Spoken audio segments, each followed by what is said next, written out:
Здравейте! Искам да ви представя най-новия наш модел Grill Barbecue Attila. Каква е разликата между този модел и класическото кипърско барбекю?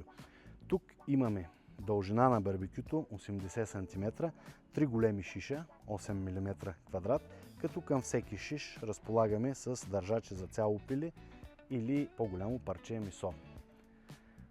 Отдолу имаме 13 малки шишчета, голям редуктор, малък редуктор. Държа да отбележа, че това е нераздаваема стомана.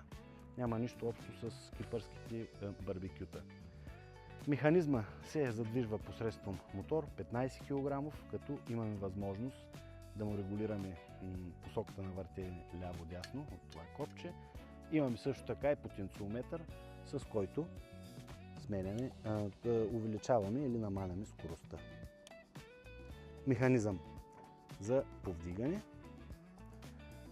Общо взето това е скара, която е нераздаваема стомана, може да се използва като поставка, когато не я ползваме, или да я сложим на мястото на големия редуктор, като по този начин ще регулираме височината нагоре и надолу.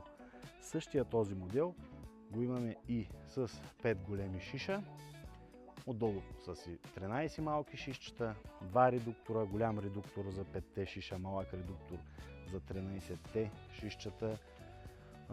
Искам да отбележа колко е качествена изработката и как се навиват самите дръжчици на шишовете. Ето така.